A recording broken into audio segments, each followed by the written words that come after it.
wherever you are in the world. I am Graham Moore, otherwise known as Daddy Dragon.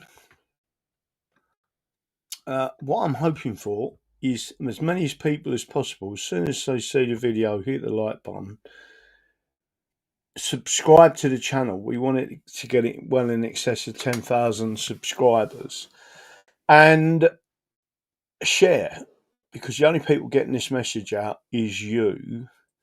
I can tell you, when I go around the country and see different people, sometimes I can just be walking up the street to someone I've never been before, and people come up and say, "Is you Daddy Dragon?" Right? So, bearing in mind I've been doing this a long time, what the media try to suppress and oppress, you are the ones who get it out there on social media. And when you start looking at figures and numbers online, they also lie to you, without any doubts whatsoever. You'll note that a lot of the people that got massive channels on YouTube, it, there are exceptions. Andy the Gabby Cabby is an exception. He built his channel. He has a great audience, etc. LSB Studios and many others. But there are many others that, though their figures are inflated, the algorithms push their content, and it is mainly because they are propagandists. It's already been acknowledged via a Freedom of Information request via Restore Britain, and from my understanding, a direct letter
can you see and hear me again? Yeah, for some reason it went off. I don't know why it went off, but what I've got to do is put some other stuff in there. And don't forget, we've got a big event coming up in June, June the 5th, 6th, and 7th at Mablethorpe. Right, so again, we're going to put that information out there. There's going to be some discussions going on there. They're going to be important, and I am going to give you some feedback on some other events which are going to be crucially important to the people coming along, and some of the things that we're going to be voting on. So don't forget, thumbs up, share, like, and get it out there.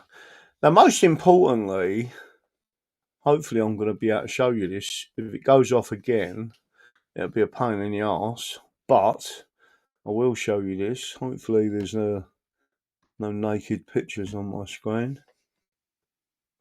This one. I'm going to get straight into this because I think it's really important, and it's also very important for me to talk about two other elements, which I'm going to try and do now. One is I've just ordered a separate piece of camera equipment that will show these books, and I'll be able to read it to you as I'm talking, and then show you the actual book and read it out, so you know because I'll be showing you the book itself, right? And there's a couple of other things I'm going to talk about in a couple of seconds. And one of them is this one, but I've got to go and find it again.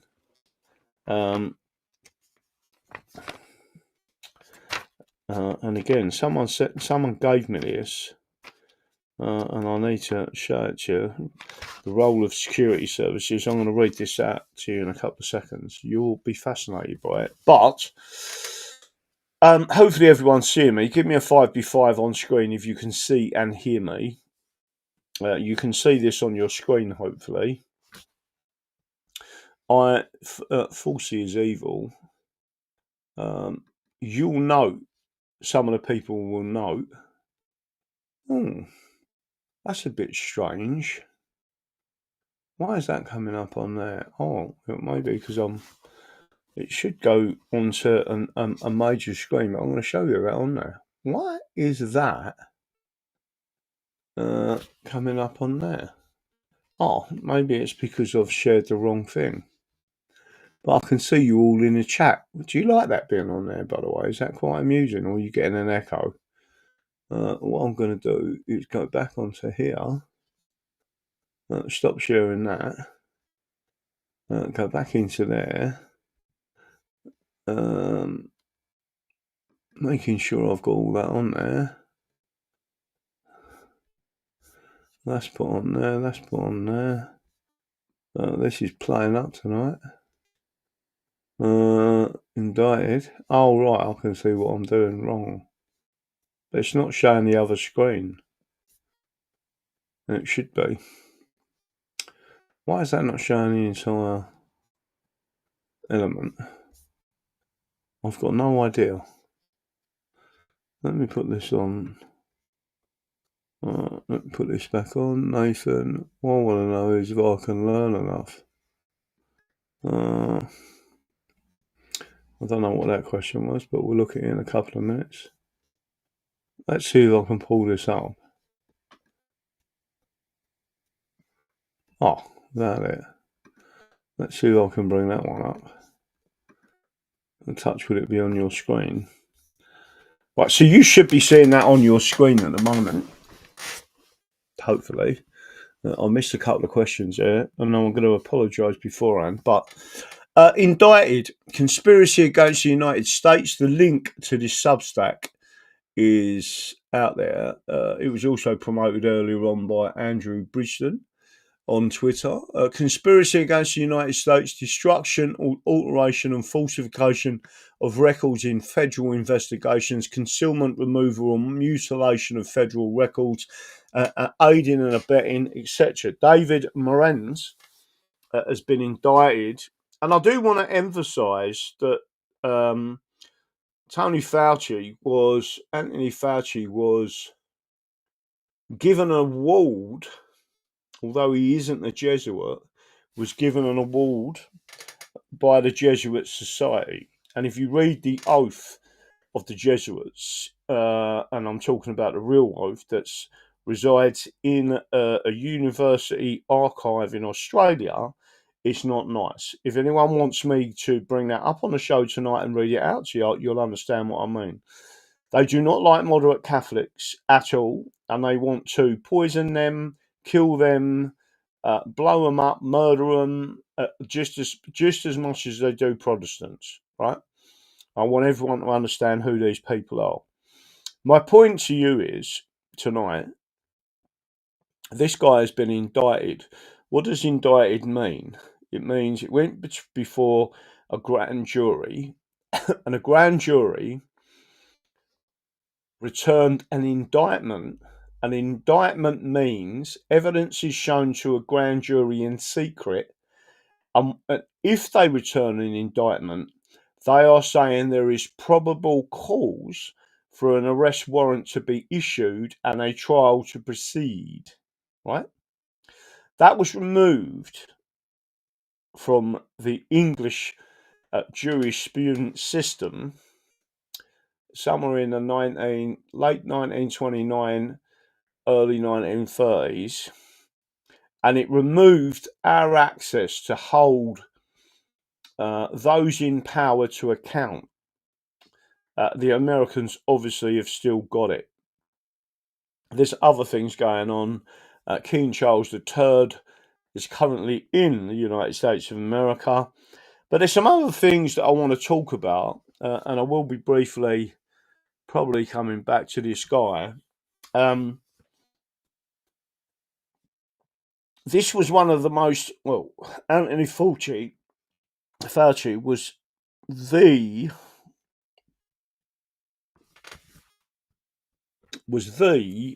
highest paid civil public servant in the United States of America, part of the seventh floor, in a big, big way, right?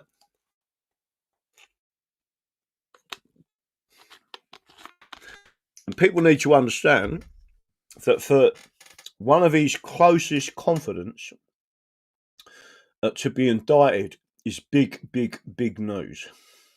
Now, for many of you that understand why we set up the English Constitution Party and the thousands of people that joined us, it was during COVID, and everyone said, surely constitutionally they can't do this. I showed you a card that we issued out to people, and they was getting cases thrown out using that card. Police was leaving them alone using that card. The few that went to court, the judges said no case to answer and kicked it out because we use the English Bill of Rights. So I want everyone, and again, if they hadn't, it would have gone to appeal, and the appeal court judges would have ruled in our favour. Now, I put a little clip out tonight on Twitter, and I want everyone to retweet it. It's my pinned tweet, and it's a guy called Sir Stephen Sedley telling everyone that it was the English working class, it was the English that freed slaves, and it was the English working class that paid back the loan to the Rothschilds. And we only stopped paying that in 2015. And I have a very simple remedy to what's going on now. And I believe the only people that will carry out that remedy is Restore Britain.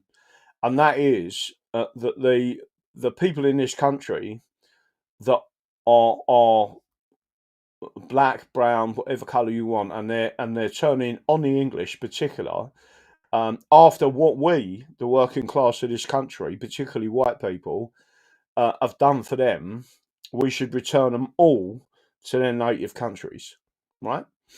For the simple reason we didn't stop paying that debt back to the Rothschilds until 2015. And the only people I can see that will even bring this up in public and tell them is someone like Rupert Lowe, right? And from what I can see, his team. Rupert Lowe has also stated that he never had the jab, that he believed it was whilst a nasty cold, that the whole thing in effect was COVID, right?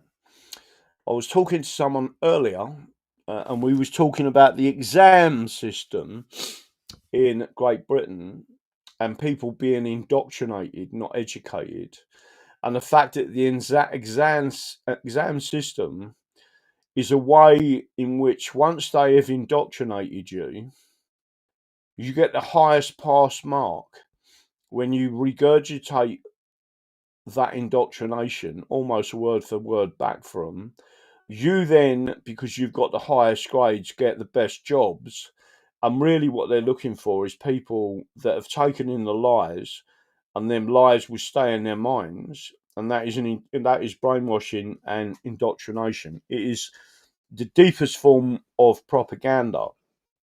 And one of the comparisons I made to the person I was speaking to was they did the same thing with COVID.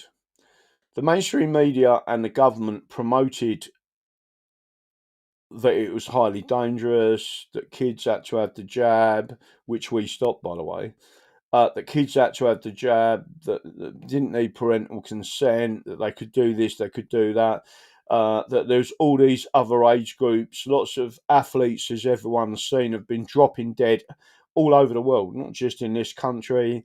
They persuaded to people you couldn't go on holiday unless you had a jab. You couldn't be outside of your bubble. You couldn't visit your family. You couldn't see your loved ones. There were people in care homes and being looked after, and no one could see the people who died, and they died on their own. And they really believe that we're going to forget all that. I have a message for them. Go and fuck yourself. So on that side, on a positive note, the only person, and getting back to the indoctrination,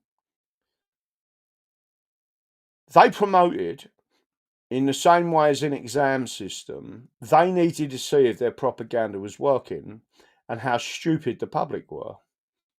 They needed to see how many people were not critical thinkers.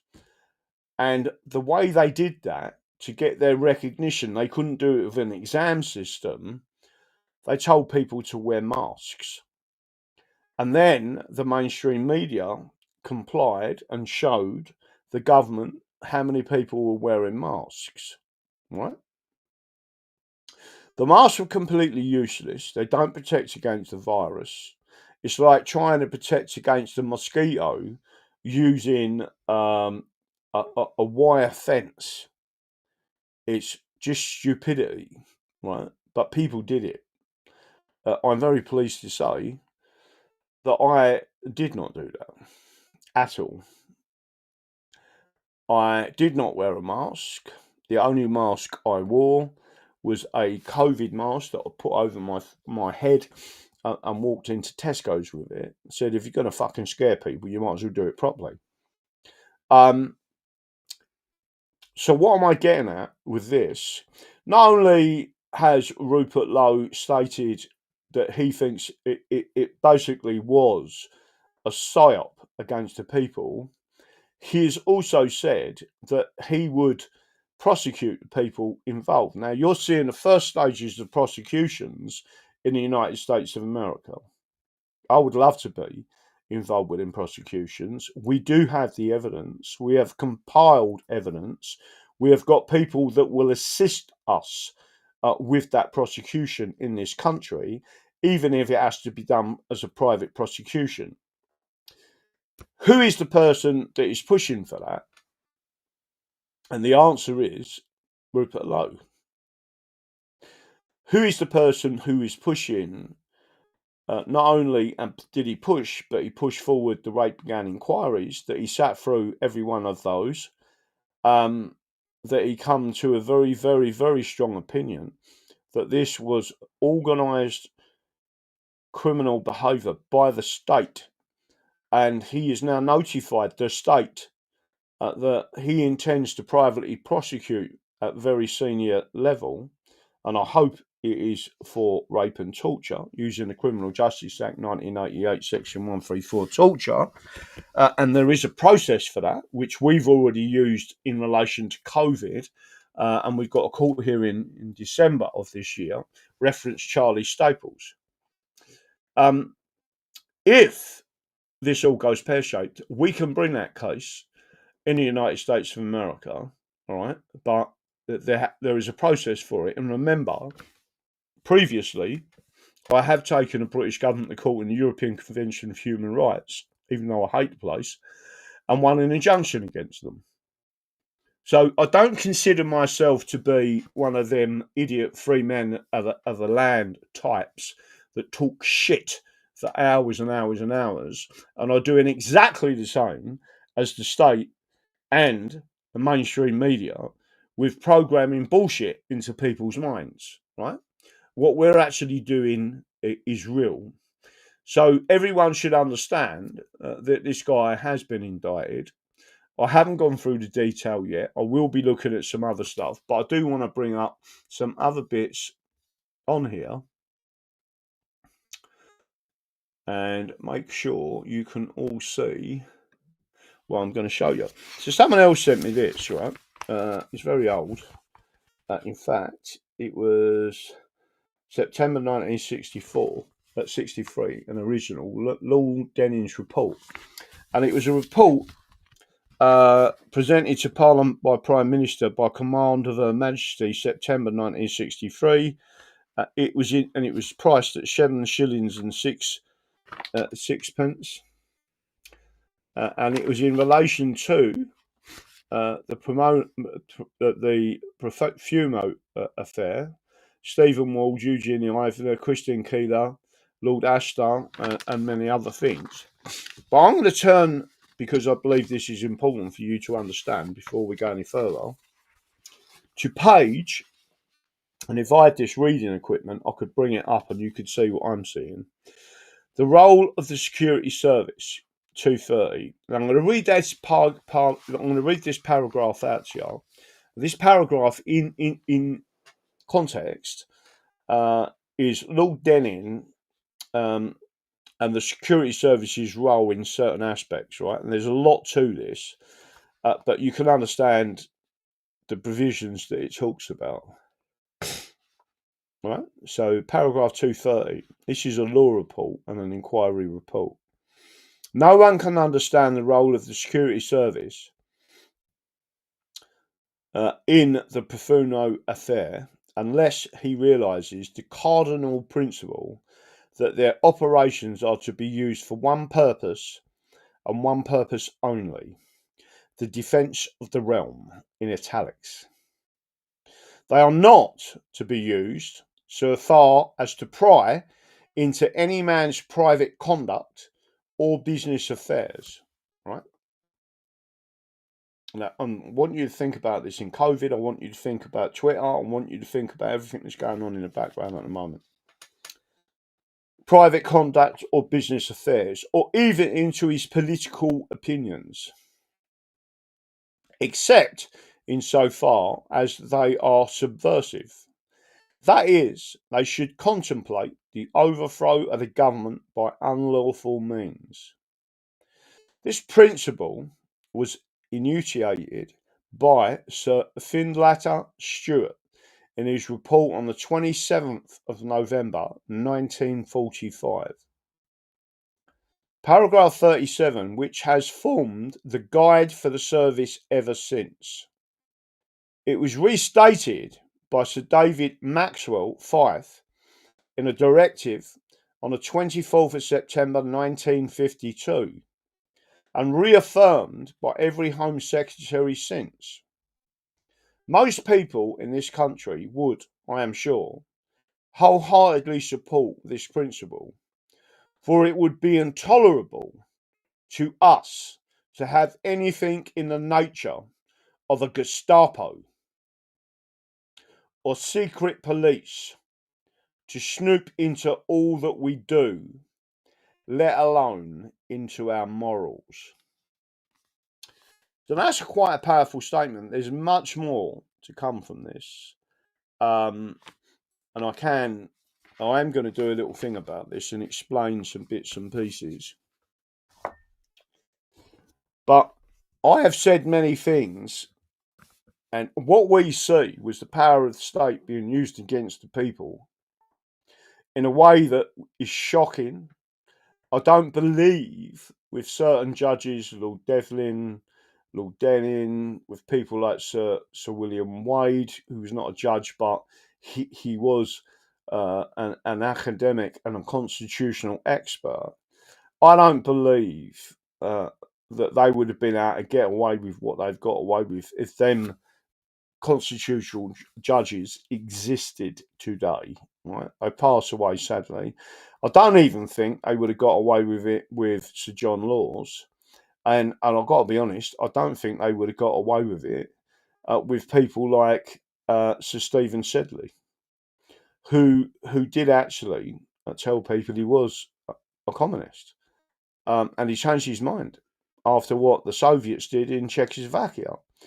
Who went to Czechoslovakia and was brainwashed and associated with the KGB? Keir Starmer. Who arrested Keir Starmer and Sadiq Khan on the 13th of January 2018? Me, my colleagues, right? At the time, that is, right? They never pushed it on because there was too many free men of the land that infiltrated that group. Otherwise known as fucking idiots.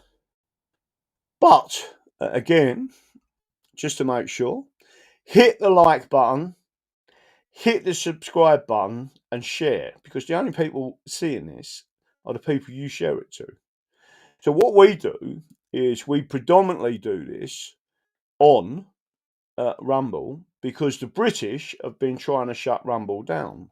The owner of Rumble moved from Canada, literally a province, if you want to call it that, but a dominion, an independent dominion of the British, and he moved from there to Florida. So people like me can have a voice. It's the only platform I've never been taken down on. That tells you something, right? And I think everyone out there should understand that YouTube, Facebook, Twitter, etc. have all banned me previously. Even recently, I was banned on Twitter. And all I'm doing is talking about the Constitution and about England. So there are issues. So I just want everyone to understand that. So I'm going to ask the audience's opinion on Anthony Fauci's mate being indicted, David Moran's, which I just showed you an image of. What do you think of it? What do you think? And again, I'm going to explain some other things because I think it's really important that I do it. Let me go back and have a quick look at this. Let's get that out of the way. Let's have a quick look. Let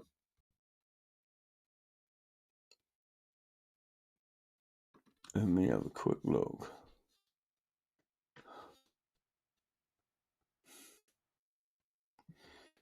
Let me have a look. I'm not sure if everything has come up on there. I'll go back to my main element, which is there. Something I need to make sure of. I have sent a few people tonight some of this. Let me see if I can put it up on a screen. I'll bring it down just slightly. Let's see if I can bring that down to there. You can see it. Hopefully you can see it on the screen. If not, you should be able to. I'm going to put it out there so people can see it. There it is. Ivermectin. You got 1, 2, 3, 4, 5, 6 in there. Yeah, 6 on there. It's £15 a strip. It gets sent out to you. You must send me an email. It should have ivermectin in the subject line. This is for the people that watch this show, right? Ivermectin in the subject line. The email should then state how many strips you want, and it's a minimum of 6 strips, which is 90 quid. You can have as many as you like, but I ain't got much here. But you can have as much as you want, right? Most people go for 6 and 10 strips. Some people go for 20 strips. One person's had 30 strips recently. And it's £15 a strip. And then it's sent out to you.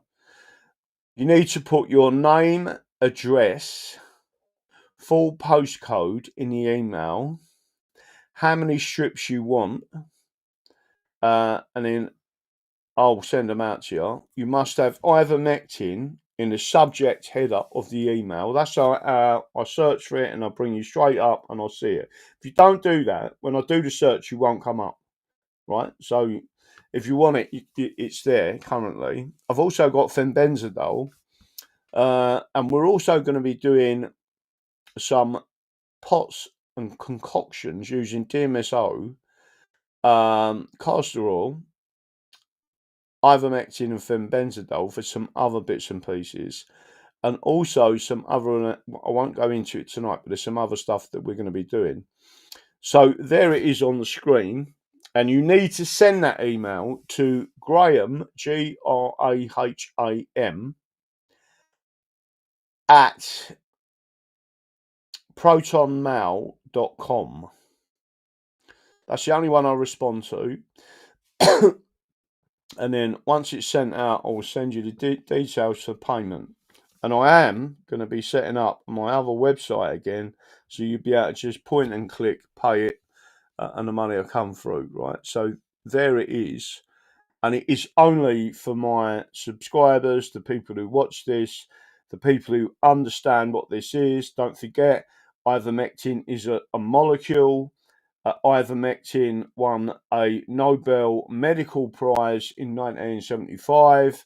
It's known as a wonder drug. It does lots of different things. It is not an animal treatment. It is a human treatment, and it is extremely, extremely safe. Right? Very, very few interactions with other drugs, etc.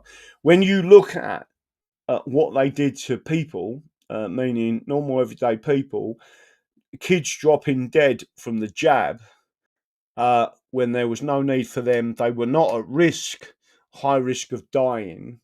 The people it looked like that was most risk for dying from having a very bad cold called COVID were in their 80s. They destroyed the economy on purpose, in my opinion. This was a psyop against the people. So what I am doing is showing you that. And just to make sure you can see it, there's 10 strips. And there it is on your screen. And that comes direct from the manufacturer. Them ones are 20 milligrams. Some of them be 12 milligrams, not in that pack, but if I can send out the 20 ones, and I will eventually have some 40 milligram ones as well, just to make sure you know what I'm talking about. So I'm going to stop that now and go back so everyone understands what that is, and you can get something. I get what you're saying, but we won't need DD repeating himself unless the relevant stories need repeating. I meant hope that makes sense. Let me have a look here at the green stuff. Change my picture. Dr. John Campbell talks about cancer studies and ivermectin showing really good results. There's fantastic results. I'll know some personal. I mean, I can tell the stories, but lots and lots of good results with ivermectin, fenbenzidole. There's about 4 or 5 other natural products that you can use as well. But again, ivermectin is technically a molecule. It is not technically a drug.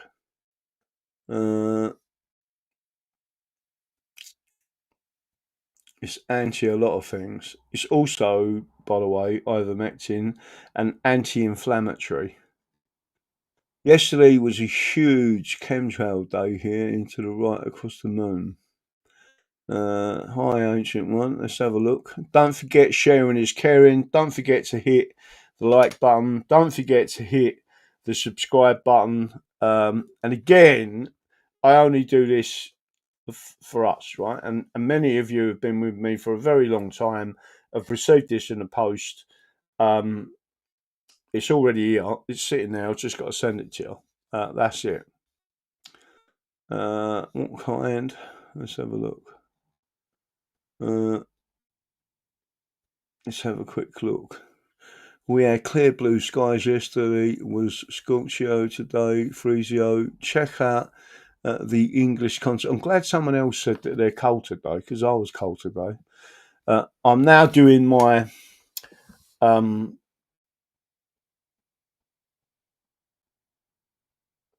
am now doing 3 miles a day walking. So hopefully I'll get some weight off, and then we'll be doing a fast again, and hopefully getting that all the way down. Have you tried these ones, Graham? Yeah, I do actually have these myself.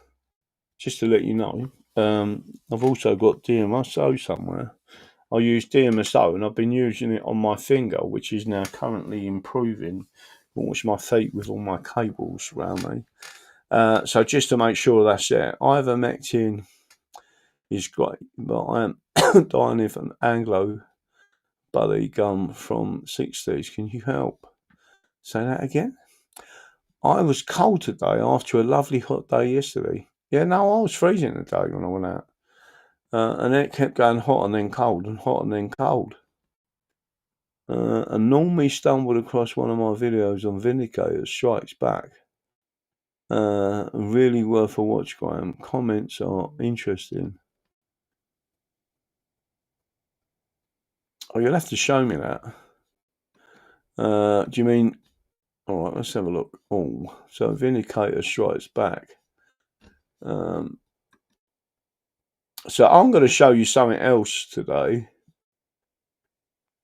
Hopefully, I can take you back. I'm going to try. Let's see, was that 4058? 4058. There's a very interesting element to this, which I hope to be putting up on here in a couple of seconds. And let's see if I can go on to this. I'm going to show you something else briefly. And then we're going to be getting into 4152. That's right. Now let's go back onto this. Now this guy is just Stephen Sedley. By the way, I've met him. I'm going to show you. Hopefully you can hear this. But online currently, I'm hoping this is the one that's going to work. Listen to what he says. The latter at a monumental price in compensation to the slave owners, raised by taxes on goods which fell mostly on the domestic working class, and not a penny was paid to the former slaves. Here too the law can be seen making its own history, not in the simplistic sense that as time goes by, one decision or statute succeeds another, but in the sense that the judges from time to time, and not necessarily collusively, determine what trajectory the law is to follow. If the trajectory followed by the judges on the issue of slavery was hesitant and unprincipled, it was not, as is frequently suggested, because Mansfield's judgment had been unclear or equivocal. It was the lawmakers, both on the bench, Mansfield himself among them, and in Parliament, who equivocated. Their pusillanimity contrasts with what followed elsewhere in the empire. Here, according to Mansfield's own doctrine in Campbell against Hall, the laws of ceded or conquered colonies were required to conform to the fundamental principles of the common law. Each of the American colonies took the opportunity of the War of Independence to legislate either to abolish or to institutionalize slavery within its borders. But the practice of slavery also came in question in Lower Canada, which, unlike the settled American colonies, had become a British possession by conquest. A petition to the Canadian Parliament in 1799 asserted that slaves in Lower Canada had recently imbibed a refractory and disobedient spirit under pretext that no slavery exists in the province.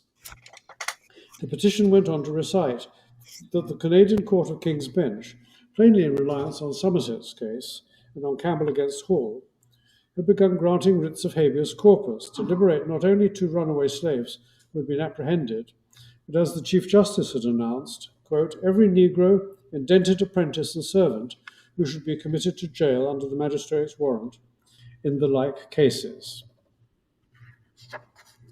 Let me turn lastly to a quite different way in which legal history is made.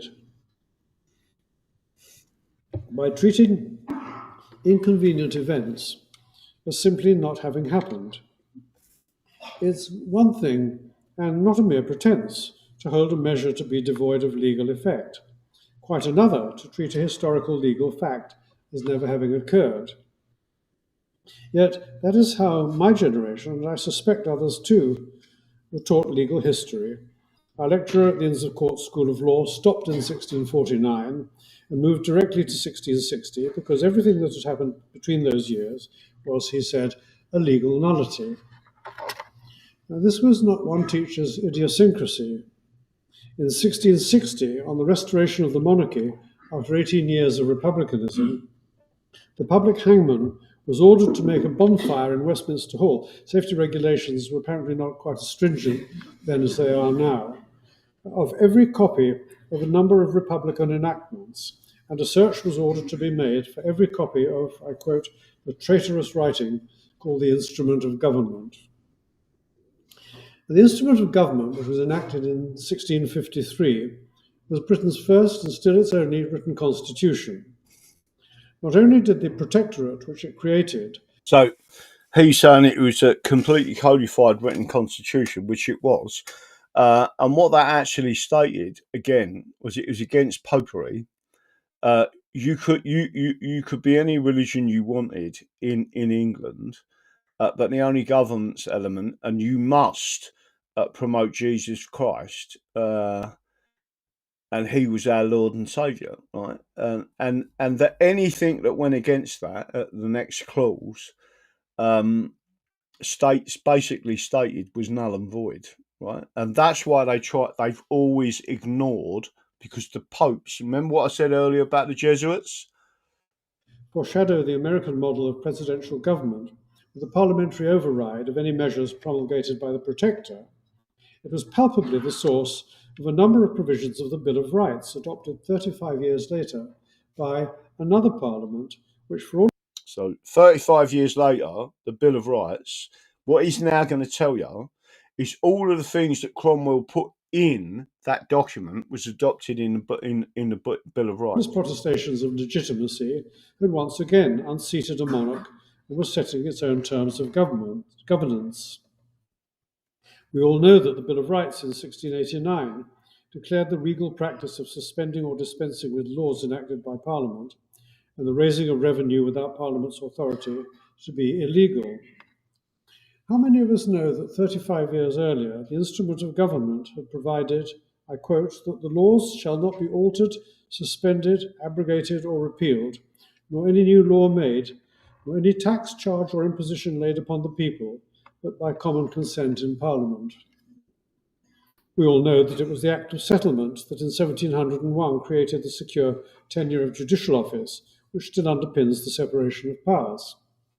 Separation Who knew of powers. that it was in 1642 that the Long Parliament first extracted this principle from Charles I, and in 1648 confirmed it by statute. While many of us were taught at school inaccurately, my grandson, I learnt at the weekend, was taught it last week, that the Puritans had abolished Christmas. None of us as law students were told that in the years of the interregnum, Parliament had stopped the use of Latin and French in the courts, had instituted civil marriage, had transferred the criminal, probate, and divorce jurisdiction of the ecclesiastical courts to temporal courts, and had stopped the routine jailing of debtors. You won't discover any of this by reading the statute book. The statutes at large stopped short in 1641. That is the year before Parliament, on the eve of the Civil War, began to legislate without the royal assent. The next page is dated 1660. I quote, the 12th year of the reign of our most gracious sovereign lord, Charles II.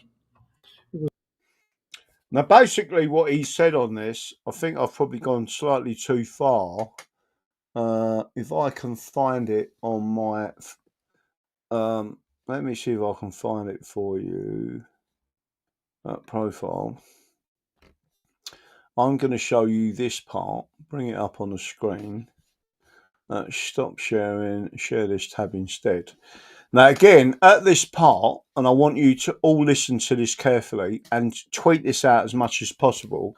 Sir Stephen Sedley, former appeal courts judge, the English domestic working class, paid the debt of releasing black slaves. We stopped paying that debt in 2015. Stand up, speak out. The English stopped slavery, and the English paid off, the English working class paid off the slavers. We was in effect induced to our own form of slavery with a tax to assist the payment of that debt, which I believe is absolutely disgusting, because it wasn't a working class that had slaves. It was the barristers, the judges, and the higher echelons of the British, right? And it was the British who tried to stop it.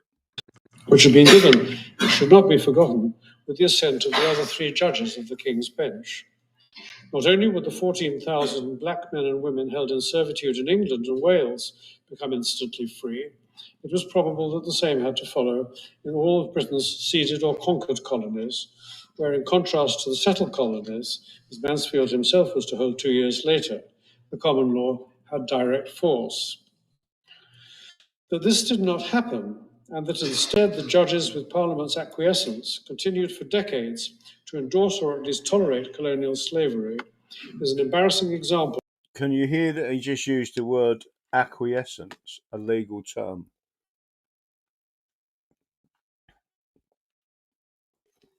There are 4 key words in the Rape and Torture Criminal Justice Act 1988, Section 134, torture. One is acquiesce, the other is consent, the other one is acted, and the other one is omission. And they are all, right? So, which means any one of them and you're guilty. That's what they're terrified of, because at Section 6, it's a mandatory life sentence. Of the law's capacity for moral cowardice in the face of political and economic pressure. Many MPs had interests in slave plantations, slaving voyages in which many of them had stakes could return a profit of 2,000%. Mansfield himself, in the Zong case, some 11 years after Somerset's case, unblinkingly treated jettisoned slaves as insurable cargo.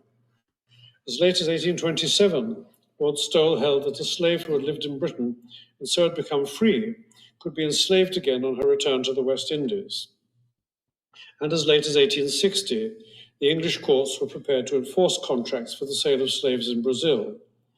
Although abolition bills were introduced pretty well every year from 1782, it took Parliament till 1807 to outlaw slave trading and until 1833 to formally abolish colonial slavery. The latter at a monumental price in compensation to the slave owners, raised by taxes on goods which fell mostly on the domestic working class, and not a penny was paid to the former slaves. Here too the law can be seen making its own history. So basically, hopefully you've just seen all that. I'm going to stop sharing it again. But then he's sending out, because he actually, so Stephen Sedley is an appeal court judge who basically has told the truth, right? He's at a law lecture at Cambridge, and he said the domestic working class, they're the words he used, yeah? The domestic working class paid off the debt, and it was to the Rothschilds, and not a penny of any of that money. It only went to the slavers. So that's the equivalent of us paying off the Colombian drug cartels not to send cocaine here, right? And then we, normal everyday people, pay that debt for the next 200 years, right? Yeah, we are the ones who are being vilified by these people. The English nation and the English people, and particularly the English working class, vilified. Remember what Labour did when we had our English flags up down in Rochester? The people of Devon are really important in what's going on with Restore Britain. Devon, a number of the Devon Lords and Devon MPs were the framers of the English Bill of Rights, right? We've lost Middlesex completely. I'm not saying we can't get it back, but what I'm saying is we've got to operate correctly as regiments to bring this back. For me, Devon is exceptionally important to England. I would say it is now the star state or shire. We need to take Devon back completely. Norfolk, Suffolk, Cumbria, Northumberland are crucially important. County Durham is another one, crucially important. And we need to take these places back. Lincoln is another one. Need to take these places back. right? And then once we start on that, I believe we will be assisted. If I told you that during the Civil War, Americans, a lot of Americans, were with Cromwell, right? And actually come and assisted Cromwell against the crown, right? So, and there's a big history around that I do want to go through and tell you. The English have always been rebellious. The English do not accept fascism and communism. We are governed by consent. Now, the other thing about Restore Britain and Rupert Lowe, he is a businessman. I've been in business. I can earn a pound note, right? But I can tell you now, I would not be involved with any form of system currently that is paying tax into a communist system. We need to adopt the Hong Kong tax system in its entirety, 200 pages, which come from the Addington Act of 1803-1909. The same ordinances that made Hong Kong one of the greatest little nations in the world, right? They surpassed us by GDP in the 1960s, right? And it was the British that betrayed them. That's what we need to do. What does that mean? There will be no benefits, but there is an interim period only for those who he regards as British, meaning Rupert Lowe. I regard as English, Scottish, Welsh, Irish, or Cornish, or in our instant dependencies, right? Which means right up close, you're part of us, Northern Ireland considered, right? They will carry on getting assistance, but no one else will. Everyone could go. And what Rupert Lowe is saying, and I agree with entirely, and I have said this for years and years, this is what I'm saying to you. I've never seen, he's expressing things that I've been saying for years. I had another conversation. I'm going to try and bring it up on the screen, right? And I'm going to read this out to you. It was, let me have a look, because quite a few people have retweeted it. Let me have, thank you. As many people as possible to retweet that. And if you want to pick that up and send it to Restore Britain, send it to Devon. I'll do as much as I possibly can to assist them. Thank you, President Trump. Not that one. Indicted. Exactly. We are. And there's one in particular that I put out there that I want to read out to everyone. Would you have me yet again? When you go to look for something, it's not there. Oh, there it is. Right. This has had quite a few retweets, had about 30 so far. Right, I'm going to put it out there in the chat for everyone to have a look at. It's important because I'm going to read this out to you. So I'm going to bring it up on the screen, and then hopefully you'll understand this. Right? Why ain't that working? Right, here you go. I'm going to bring it up on the screen. Right, so again, James Harvey, I quite like him. He's only a young fella, but he gets it.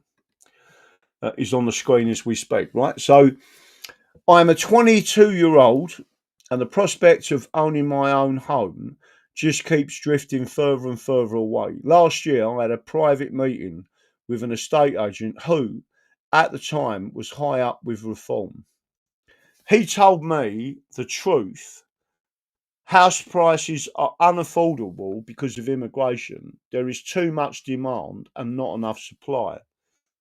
Demand deport millions of migrants and the housing market will go back to normal again, right? You know I've got to go some to get this back to normalisation, right? And I can tell you the proper way of valuing a house, right? Restore Britain is the only way I can foresee this happening. I agree with him, right? But then I said, James, they need immigration to force prices up, they need benefits to pay the rents to service the mortgages, right? Do you remember when they had uncapped benefits? So if you bought a £10 million house in Kensington, you could move a load of people in there on benefits, and if they was on permanent benefits, the council would pay all of their rent, right? So if that was, I don't know, £2.5 grand a week, they'd be paying £2.5 grand a week with it, right? There's now benefit caps on it. That they need high house prices to service inheritance tax at 40%, right? So I'm going to start that again. They need benefits to pay the rents to service the mortgages. But here's the kicker. They need high house prices to service inheritance tax at 40% to backfill an increasing black hole. Socialism is a downward-only Ponzi scheme. Inheritance tax is paid before the equity loans. Equity loans are a form of credit that our grandchildren are paying back. How do they do that? With the increased prices of properties, right? In short, robbing the future generations is disgusting, right? Now, I want you all to understand what I'm trying to say there. If you get an equity loan on your property because you can't afford to live, because your wages ain't high enough, or your pension's not high enough, right? And there's inflation, you get an equity loan. That equity loan really is a credit card on your great-great-grandchildren, because they're actually paying for you to live now, right? Because they're the ones in the future that have got to pay these massive house increases and they can't do it, right? So you've got to understand that one of the reasons why they forced up house prices is because they have got an inheritance tax on all properties, and that's one of the reasons why they've been forcing out farms, and then said farms have now got to pay inheritance tax because there's millions and millions and millions tied up in it, right? Who is the person who is outright said we are going to scrap inheritance tax for everyone, right? In other words, it takes the socialists' funding system, which is criminal in a sense, away from them, right? Now, it's not difficult for us to reset. It's not difficult at all. I've kept saying this originally, and some people don't like this. If you void the Acts of Union, if you abolish it as if it's never been law, in domestic law, it would still exist as a treaty, right? But it wouldn't exist in domestic law. It is in effect putting the British Parliament into administration, and the English nation would come out of that with all its assets and its people intact. All of the laws that the British Parliament made are null and void with it, right? That means all the debts are null and void with it, right? It is a real reset. And from there, you would then implement the Hong Kong tax system. You would then implement all of our rights would immediately come back to us, right?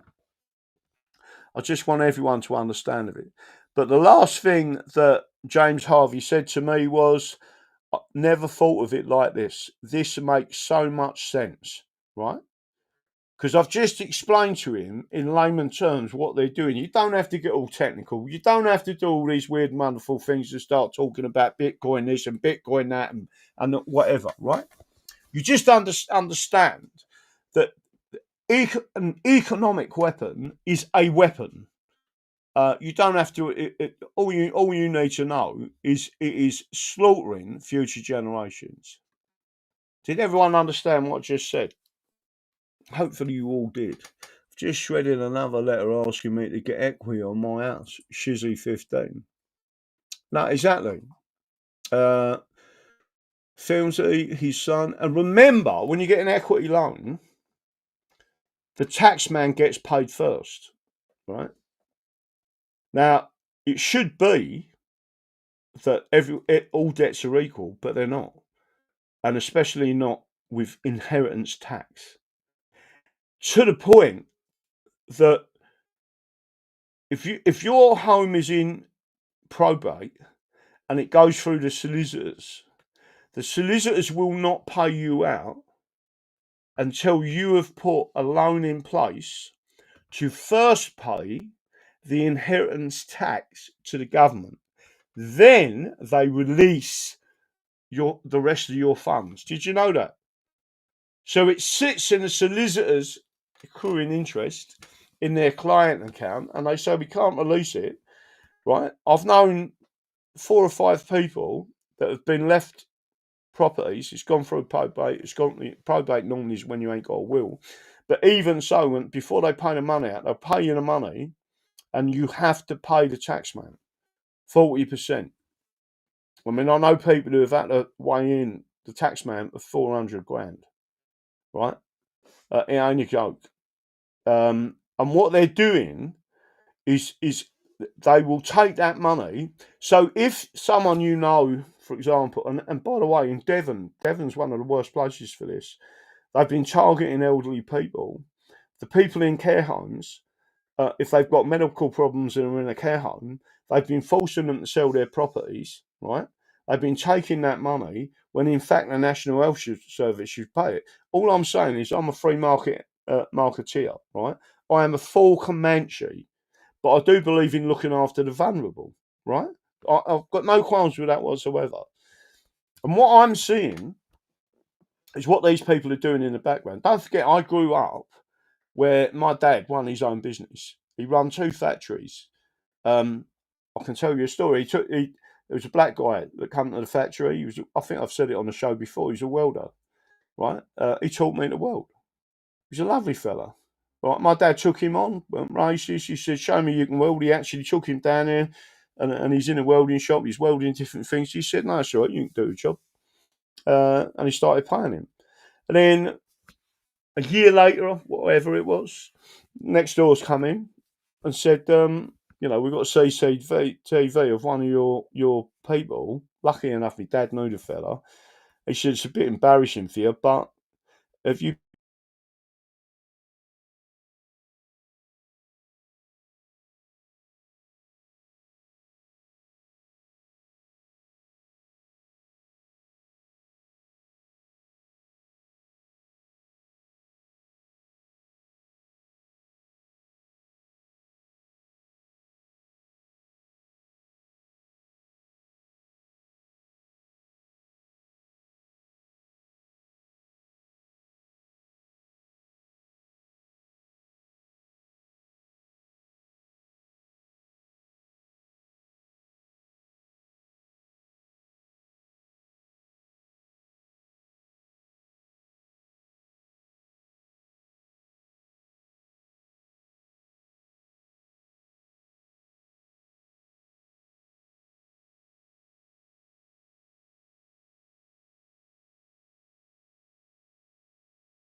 I'm not sure. You probably never heard any of that, but the mic was muted.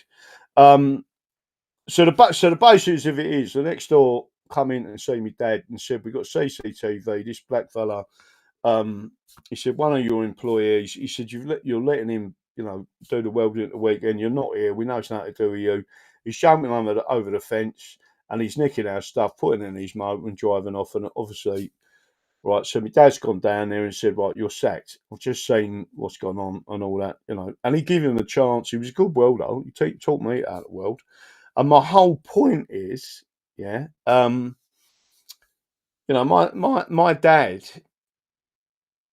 was he was always fair, and he's always worked on the lathe. And my dad 100% is not a thief, right? He's like, if you're going to graft, I'll pay you. If you ain't, fuck off, right?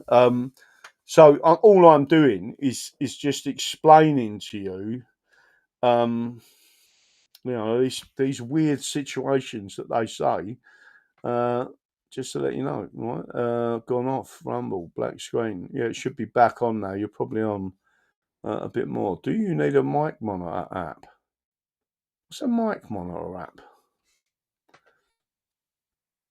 On here, it's just I click the button for the mic to come on, and it don't.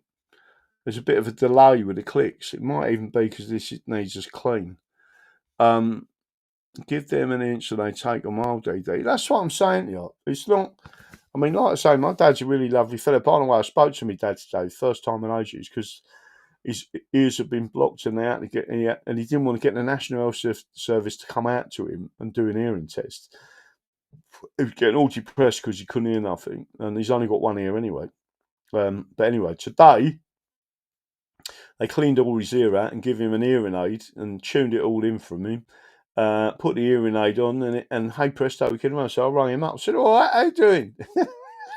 He said, "I can hear again." So yeah, it was quite funny. But there you go, silk purse. So all I'm saying to everyone tonight, I've shown you a few little bits. There's more I wanted to go through. Again, from this old book here, which again is, I might finish with this just to show you. This one is from, I'm sure it was 1784 or 1788, right? But I'll read this out. This is the Constitution of England, right? When I get this other thing, I'll bring it up on the screen, and again, right in the book, I'm going to be using some of this stuff and putting it in there, right? But what he says is, in particular with this, he goes into, I think it's on there, right? So I'll read this out to you. Written in his history of the common law, to prove that in the few cases in which the civil law is admitted in England, it can have no power by virtue of any deference due to the orders of Justinian, a truth which certainly had no need of proof. We plainly see, don't forget this is an original, right? Calf leather, 1788, I think it was written, right?